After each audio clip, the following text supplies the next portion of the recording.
recognized for your questions. Thank you very much, Mr. Chairman, and thank you for being patient and for the witnesses. With multiple, as is often the case, as I'm sure you've figured out, there are multiple hearings going on at one time, so I've been running back and forth, and I appreciate the chairman accommodating me here so that I could come and ask questions. Thank you for the witnesses who are here remotely as well. I want to start with some questions about the anti-Semitic violence that we have seen, unfortunately, in this country, and seen a significant uptick of it over a period of years, but particularly in the last few months. This May, during the latest conflict between Israel and the Palestinians, we saw violence abroad that spilled over here domestically. Jews across the United States were reportedly threatened or physically attacked in at least 193 different instances of anti-Semitic violence or threats during the first week of that conflict, which is remarkable. For example, pro-Palestinian protesters threatened, shoved, punched, threw fireworks in the Diamond District of Midtown Manhattan, which is an area with many Jewish-owned businesses. That led to 27 arrests and the hospitalization of multiple people. In Los Angeles, pro-Palestinian protesters attacked a group of Jewish men who were eating at a restaurant. While they attacked them, they waved Palestinian flags and hurled anti-Semitic slurs. We've even seen members of Congress, sadly, use anti-Semitic rhetoric. One member of Congress called Israel an apartheid state, said it was committing war crimes. Another said after the ceasefire that Israel's ethnic cleansing continues. Another congresswoman called then Prime Minister Bibi Netanyahu an ethno-nationalist, fascist basically, during a speech on the House floor. This is very, very concerning. The violence is very concerning. The rhetoric from anti-Semitic groups is very concerning. The anti-Semitic rhetoric from members of Congress is very concerning and frankly inexcusable. So, Mr. Fingerhead, if I could just come to you. You've discussed, I know today, and in your testimony, some of the despicable attacks that have occurred against the Jewish community over the past few years. Can I just ask you what role you think the recent conflict between Israel and Hamas has played or might play in exacerbating these violent attacks and this violent rhetoric that we're seeing in, unfortunately, too many places? Thank you, Senator Hawley. I'm not sure I want to use the word thank you, but I appreciate the fact that you did recite some of the additional violent incidents we've seen in this country in recent months that I did not mention in my initial testimony. I think, sir, there is no question but that we have indeed witnessed a rise in violent extremism against the Jewish community in the last couple months. That coincided with the recent, what was called Operation Guardians of the Walls war in Israel. And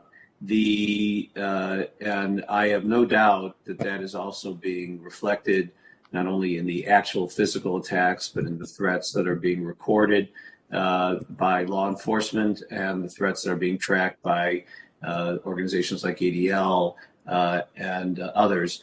I know Mr. Goldenberg spoke earlier, my friend and colleague, of the online threats against anti-Semitism, which seem to unite radical extremists left and right. I seem to be unified in their hatred of Jews and of the embrace of classical anti-Semitic tropes. And there's no doubt that we've seen that grow and a increasing attack on all and every Jewish community as a result of what has occurred the last couple of months. I do want to emphasize, however, Senator, that while I do think there's no question that there has been a dramatic increase in these last couple of months, that unfortunately it reflects a continuation of an increase that we have seen continuously over a number of years.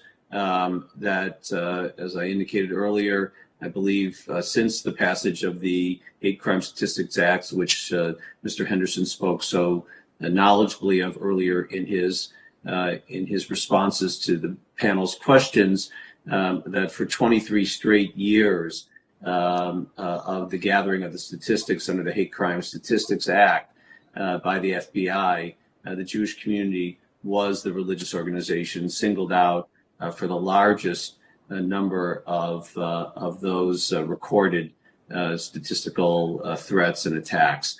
So this is indeed something that has been a rising threat. As I indicated also in my prepared remarks, we now have over 45 Jewish community federations that have felt the need to build professionalized community security initiatives to work with and mobilize each and every one of our synagogues and Jewish community centers and human services agencies. And we are in the midst of a national campaign to extend that umbrella everywhere. We are continuing to build the resources of our secure community network to work with DHS and FBI. So the increase we've seen recently builds on top of, unfortunately, a very significant rise over recent years. Yeah, thank you for that. And what you're saying, in other words, is that sadly, this is a trend.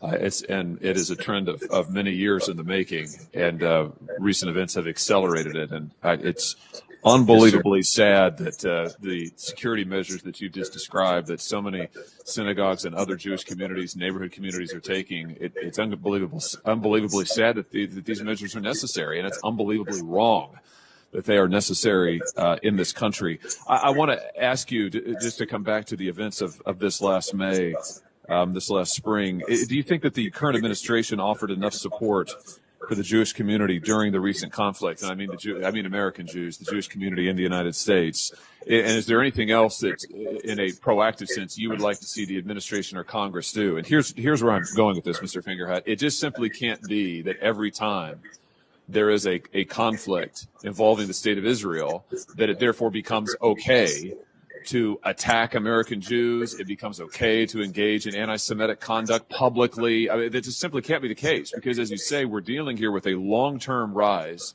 in anti-Semitic conduct.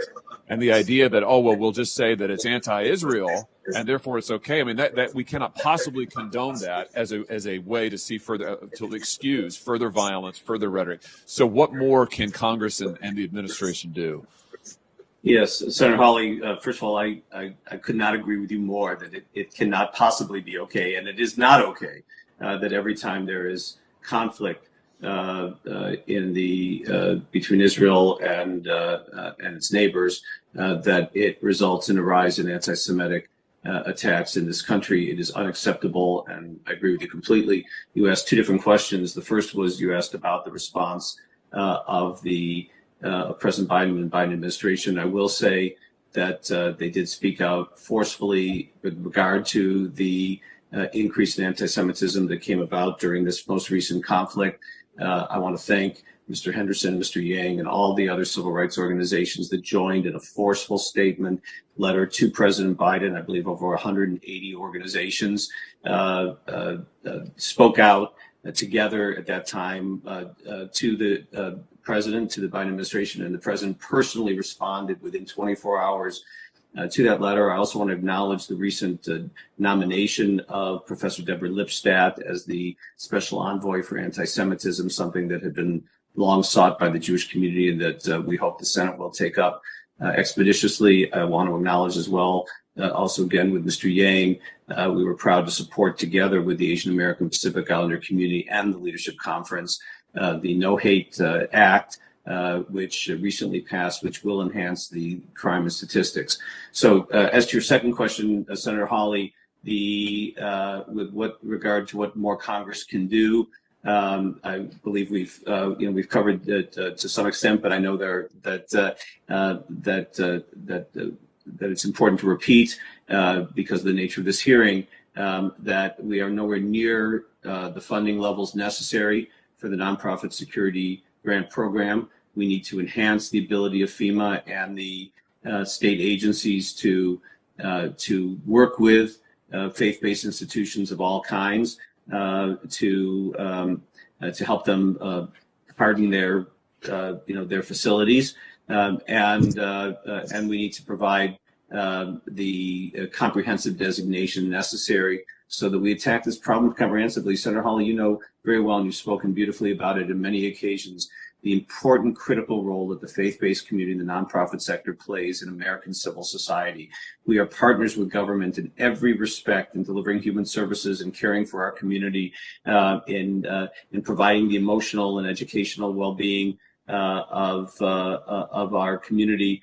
During the recent COVID pandemic, we partnered effectively with this Congress repeatedly on various funding and other strategic measures to make sure that resources got to the nonprofit and faith-based communities to secure their ability to continue to serve their communities during this terrible time. And now we need to do the same thing in a much more comprehensive way on the issue of domestic terrorism.